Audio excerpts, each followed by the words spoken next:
Bienvenidos a todas y todos a la clase de tipos de inductores basados en el núcleo del profesor Félix Suárez Bonilla. Recordemos qué es un inductor. Un inductor es un componente electrónico capaz de almacenar energía en forma de campo magnético. Justamente esto último es su principal característica, la capacidad de almacenar, pero también liberar energía rápidamente.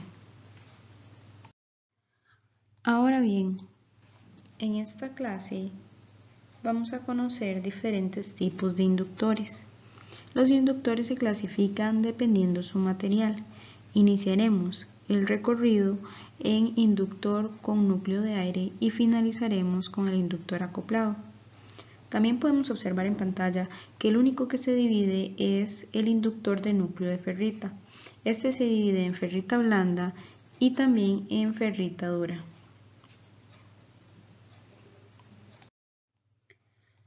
Se iniciará este recorrido con el inductor de núcleo de aire.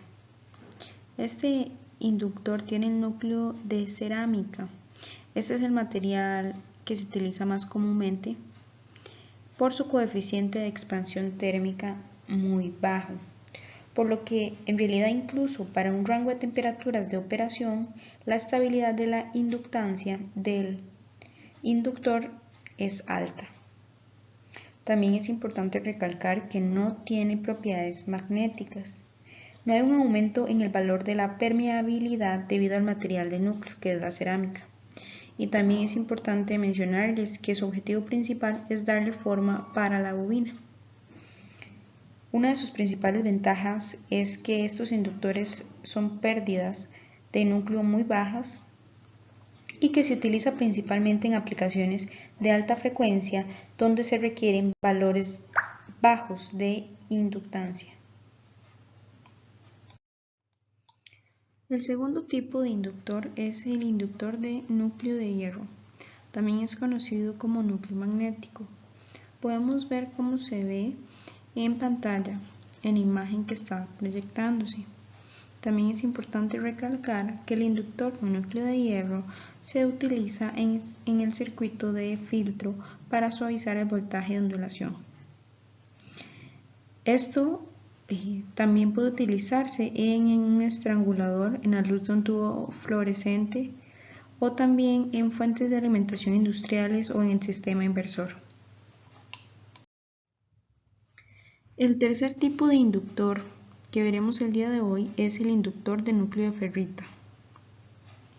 La ferrita también es conocida como material ferromagnético.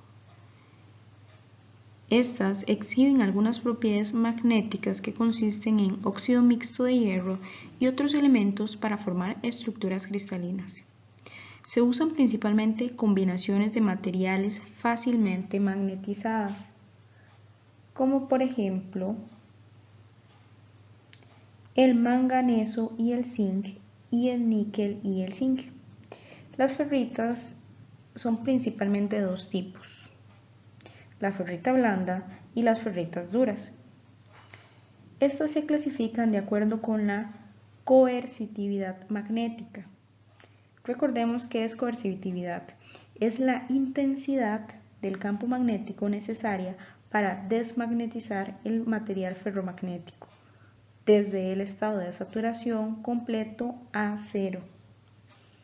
Dicho esto, ¿qué es o cuáles son los de ferrita blanda? Bueno, estos materiales tendrán la capacidad de invertir la polaridad de su magnetización sin ninguna cantidad particular de energía necesaria para invertir la polaridad magnética. Por su lado, la ferrita dura se denomina también imán permanente y estos mantendrán la polaridad de la magnetización incluso después de eliminar el campo magnético. El inductor de núcleo de ferrita ayudará a mejorar el rendimiento del inductor al aumentar la permeabilidad de la bobina.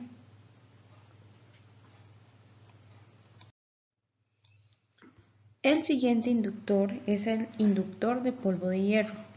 Este está formado por partículas finas con partículas aisladas de polvo de hierro altamente puro. Este tipo de inductor contiene casi el 100% de hierro solamente, a diferencia de otros inductores que vimos con anterioridad. Es importante comentarles que nos da un núcleo de aspecto sólido cuando esta potencia de hierro se comprime a una presión muy alta y se mezcla con algún aglutinante como el epoxi o el fenólico. Es por esta acción que el polvo de hierro se forma como una estructura sólida magnética que consiste en un espacio de aire distribuido. Y es debido a este espacio de aire que es capaz de almacenar un flujo magnético alto en comparación con el núcleo de ferrita.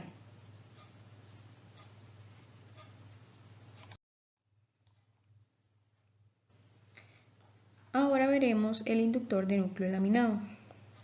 Como su nombre lo dice, está formado por muchas láminas, una encima de la otra. Esta construcción permite que sea bastante flexible debido a una diversidad de materiales que se pueden utilizar en ella y los grosores de cada una de las láminas. Entre las láminas debe haber siempre un material aislante. Estas están dispuestas paralelas al campo para evitar pérdidas por corrientes parásitas entre las láminas y se utilizan normalmente en detectores de baja frecuencia.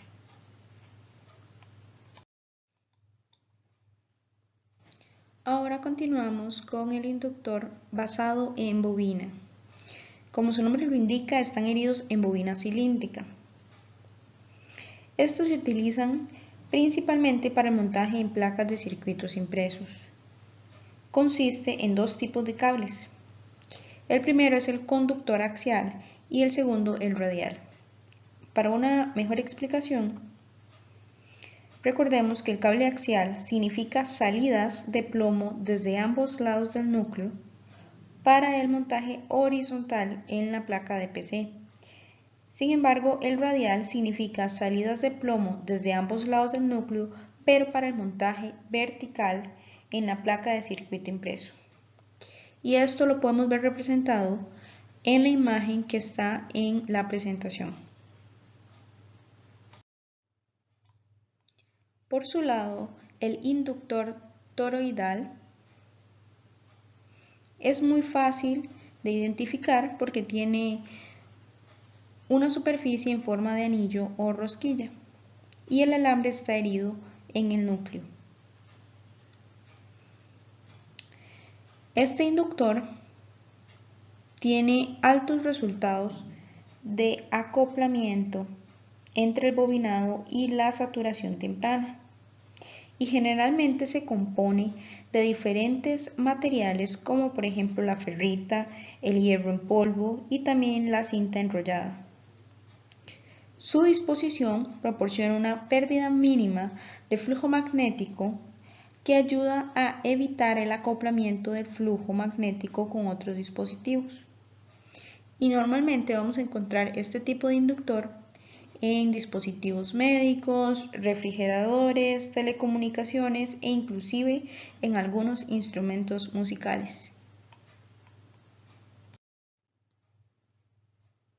Seguimos con el inductor de cerámica multicapa. Como su nombre lo indica, son capas agregadas adicionales de cable enrollado que se enrolla alrededor del núcleo central, una capa sobre otra, y el inductor le da un inductor multicapa. Esto aumentará la inductancia del inductor. Por su lado, el inductor de película, de igual manera, como su nombre lo indica, utiliza una película de inductor sobre el material base. Y de acuerdo con el requerimiento, esta película tiene forma para aplicación de conductor. También podemos observar un ejemplo de cómo se ve en pantalla. Es importante comentar que esta clase de inductores de película, pero de tamaño delgado, son adecuados para convertidores que funcionan como fuentes de alimentación en teléfonos inteligentes y también en algunos dispositivos móviles.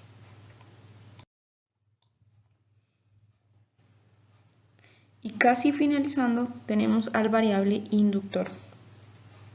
Este se forma moviendo el núcleo magnético dentro y fuera de los bobinados del inductor. Mediante este núcleo magnético podemos ajustar el valor de la inductancia. Cuando consideramos un inductor de núcleo ferrita, moviendo su núcleo dentro y fuera de la bobina, se puede formar un inductor variable de núcleo de ferrita. También podemos observar en pantalla cómo se ve un variable inductor. Pueden encontrar esta clase de inductor en aplicaciones de radio y de alta frecuencia donde la sintonía es requerida.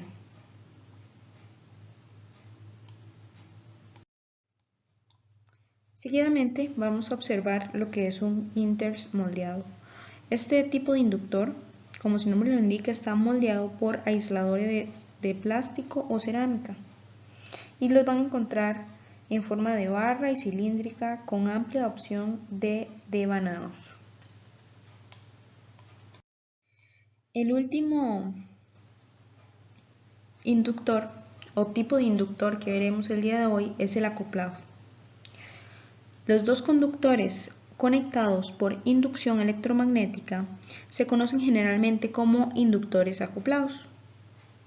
Ya vimos que cada vez que la corriente DC fluye en un inductor produce voltaje en el segundo inductor, lo que nos dará un fenómeno de inductancia mutua. Estos inductores solamente funcionan en este fenómeno y pueden aislar dos circuitos eléctricamente transfiriendo impedancia a través del circuito.